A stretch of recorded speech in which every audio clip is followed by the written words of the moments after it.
Hi. Well, it's a beautiful day, as usual, though it's cloudy. And today, I want to talk about love.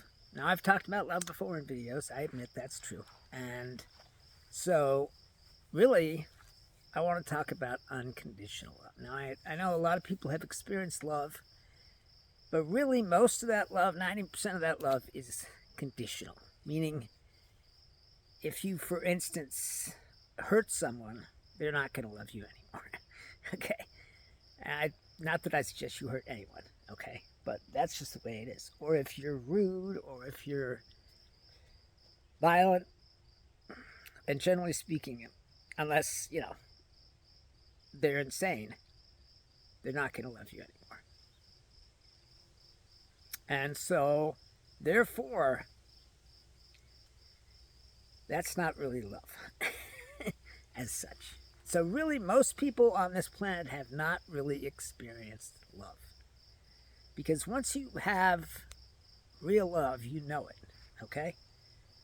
The love that most people get is the love where you love each other for a few years and then suddenly it just doesn't feel right anymore, or you feel like your partner's got to be blamed because you couldn't possibly be to blame, and so on and so forth, and then divorce, right? Isn't that what happens to 99% of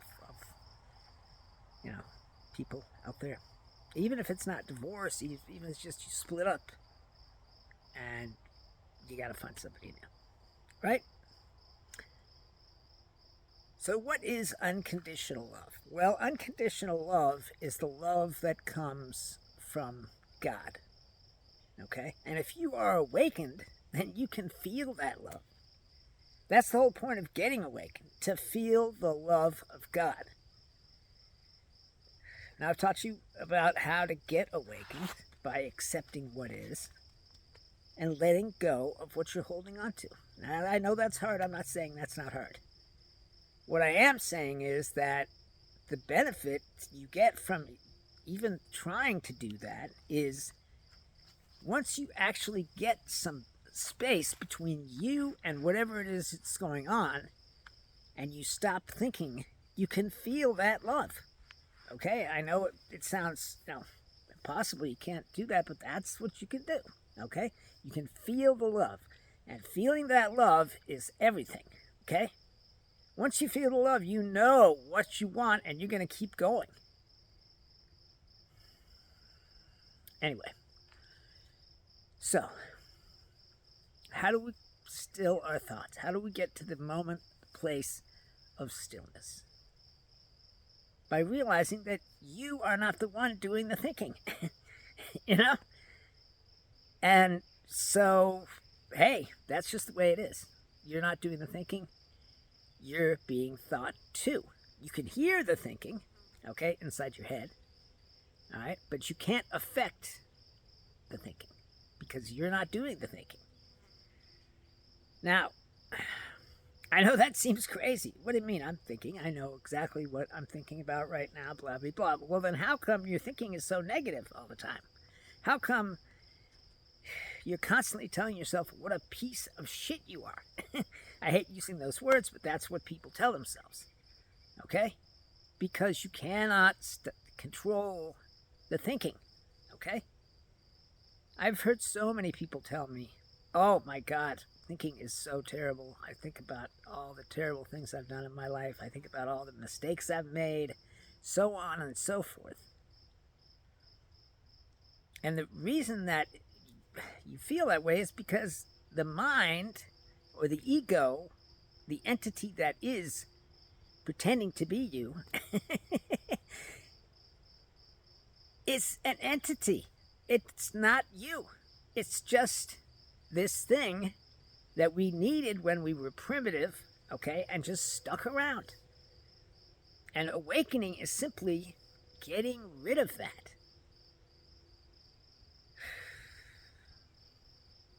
I know this all sounds a little bit weird, probably, and,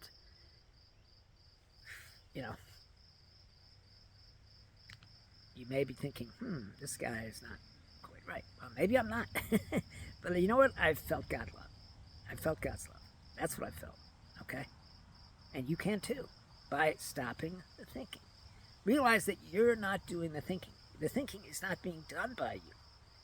You are the one hearing the thoughts, okay? But you're not the one doing the thing. It's simple as that, okay? Once you see that, once you accept that, once you accept what is about your own self, then you'll have more control because you realize that, hey, I don't have to listen to that anymore, okay? And the more you don't listen to it, the more you don't pay attention to it, the more it'll start to fade into the background. That's how it works, okay? Look, I want everyone to awaken. That's what I want, okay? It's hard, I know, it's very difficult. There's a lot of concepts that are hard to, get your mind around. But the main point of this is to get some stillness, okay? Is to realize that you're not doing the thinking, and therefore you don't have to pay any attention to what your thinking is saying, okay?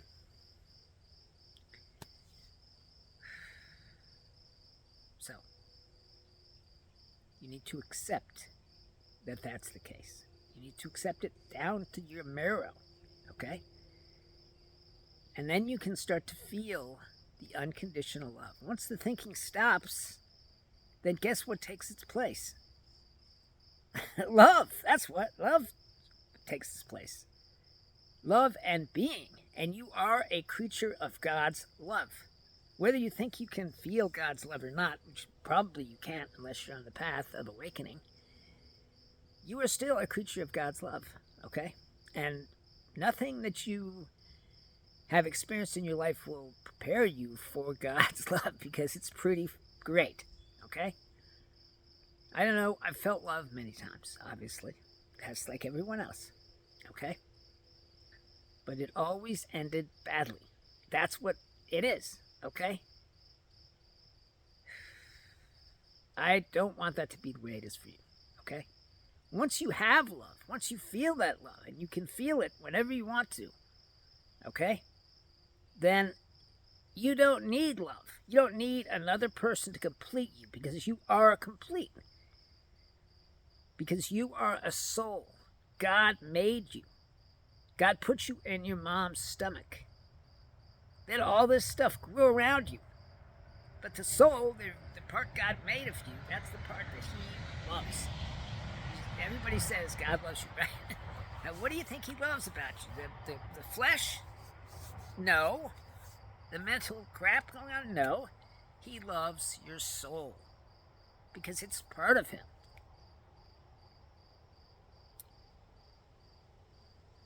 I know it's hard to really see yourself as a soul. Okay, I know that. But just think about it. Just think about it for a second. When you were a baby, weren't you happy? Yeah, you were, right? Unless somebody was beating on you. But as you grew up, that happiness kind of went away, didn't it? I wonder where that went.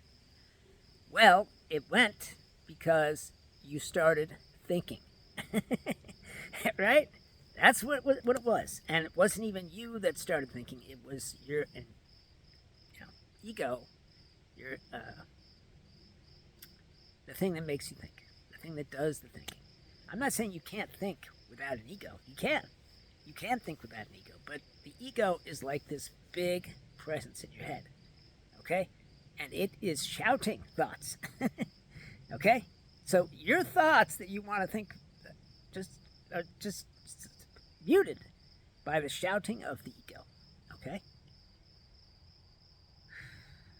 I know it's hard to realize that that's the case, but that's the way it is. Okay? So try to remember who you are, which is a soul. You are a soul. Okay? You don't have a soul.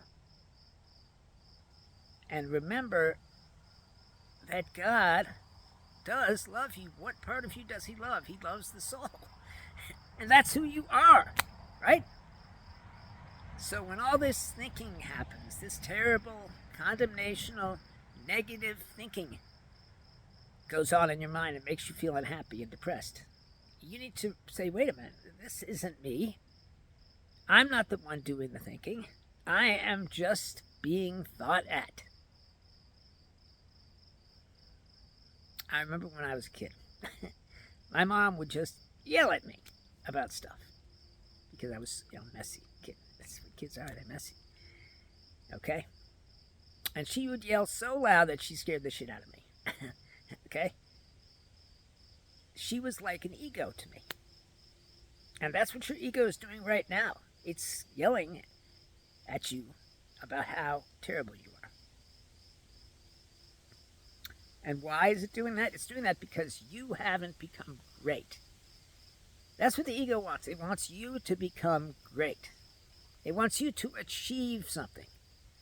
Whether or not you actually do achieve something isn't really important, but the ego wants you to achieve something. And if you don't achieve something, then it wants to make you small so it can feel big. That's what the ego wants. It wants to be big. And the achievements stack up and make the ego bigger and bigger and bigger, right?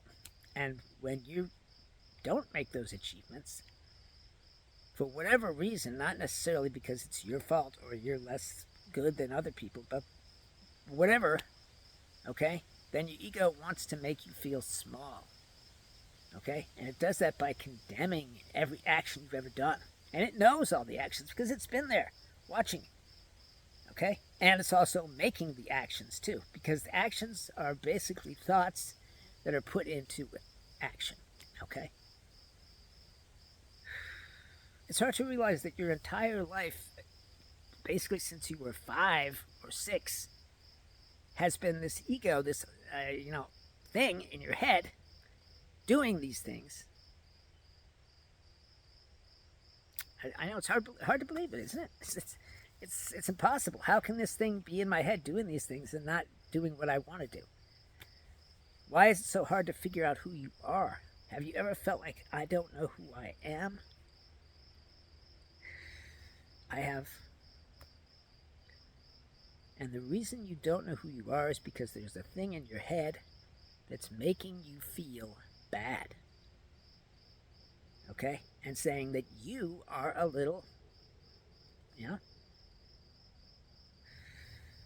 And I don't want you to feel bad, but it does, because then it feels good.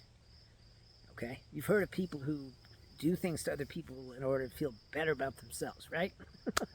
That's what the ego is. Okay? And if you feed into what the ego is doing, okay, then you're trapped. It's as simple as that. Okay? You're trapped. I hate, thinking of anyone as being trapped, but the fact is that's what it is. Okay? If you believe the thoughts, if you believe whether they're positive or negative, if you believe them, then you're trapped because the ego is pretending to be you. But it's not you. And if you believe what the ego says, then you're trapped. Now, you know what? I don't know anything about egos because I'm not a psychologist, but plenty of psychologists have said that ego is a thing. Okay? So that's why I use the word. But really, I don't know what it is inside my head that makes me think all these bad, horrible things. It used to make me think all these bad, horrible things. But whatever it was not good for me. And the same thing is true for you. We all have it. We're all victims of this freaking thing in our heads. So, try to get a moment of stillness, a moment where you're not thinking, okay, and try to expand that moment, make it bigger, okay? And once you do that, you will feel God's love. Just like the people who jump off of airplanes and ski down mountains and wingsuits feel God when they are doing that, because their thinking shuts off because they don't have time to think. Okay? And you shouldn't have time to think either. Anyway, I guess my time is up. I really appreciate you guys for watching this video. I don't know how many of you are going to watch it, but I'm sure some of you will. And I really just want to get this message out there. That's all. Unconditional love is out there waiting for you. It's in here waiting for you. It's in you waiting for you. It's inside of you. Okay?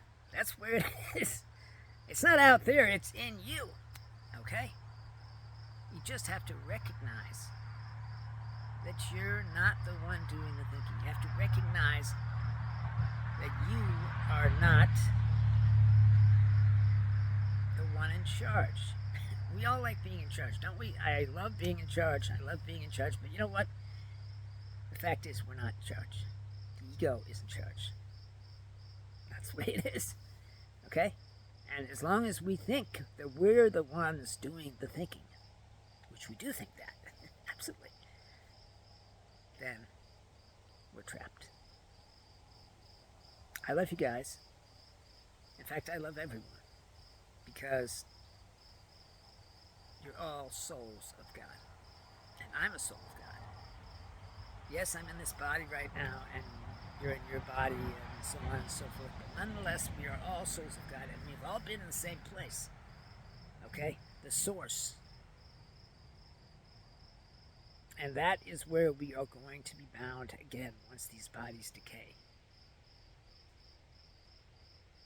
So, please try to accept what is. And remember who you are, a soul. All right. Well, I guess I'll let you go. Have a great life.